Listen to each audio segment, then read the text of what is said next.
So I'm going to do on-the-fly installation of the Z1 Brake Master brace for the 370Z.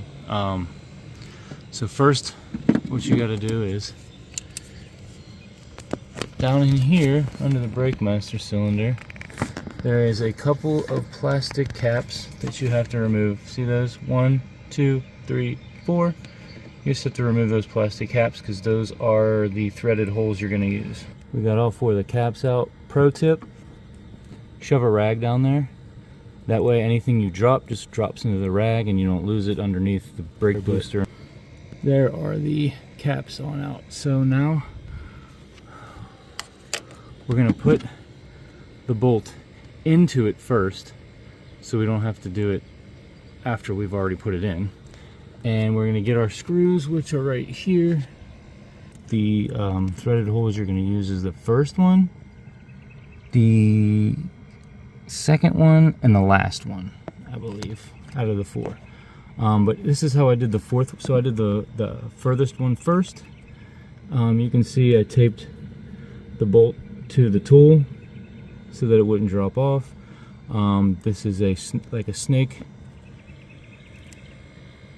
and I used this little gripper tool. You can see the little hand gripper. I used that to kind of guide it into the hole, so I didn't have to stick my hands down there and try to guide it. And here's the middle one. You can see it kind of did the same idea, except for this, I had to come in behind both of these pipes so that I could get a good bend angle, and I had to grip the front.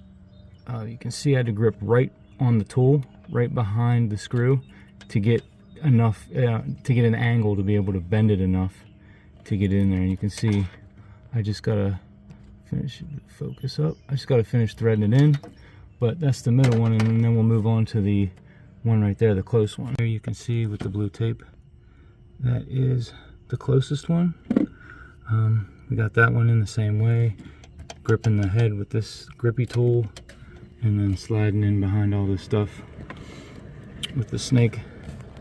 And I had to take the third one out because I was having trouble lining it up. To me it looks like the third one, the hole might be a little lower than the threads. I'm going to try to put it back in, but if I can't put it back in, I'm just going to leave it with these two. You can see I backed out the middle one to give me a little bit more play, but it doesn't seem like there's going to be a lot of space on that last one. So I'm going to try to put that back in the same way that I showed earlier, and if I can't, then we're just going to leave it these two. Here's another update. I decided to go with the 2 end screws, and you can see that middle screw.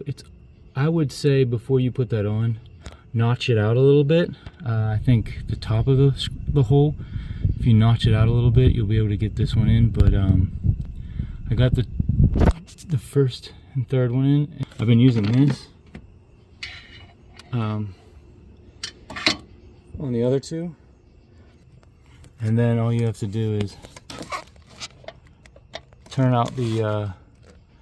the nut out till it's up against the Brake Master, and then take your lock nut and twist it in up against the bracket, and you're done. Oh, there you go. I could only turn the screw in a couple of turns, and then it just got too hard to turn, and I didn't want to strip the thread. So maybe someday I'll take it out and I'll notch that center hole open a little bit so I can get the screw all the way in. But until then, I just put one of those plastic caps that you take out. I put it back into that empty screw hole. But I think these two should be sufficient to hold it anyways. That's installed. Well, I gotta adjust this nut, but that's how it looks installed, and I gotta pull those rags out of there.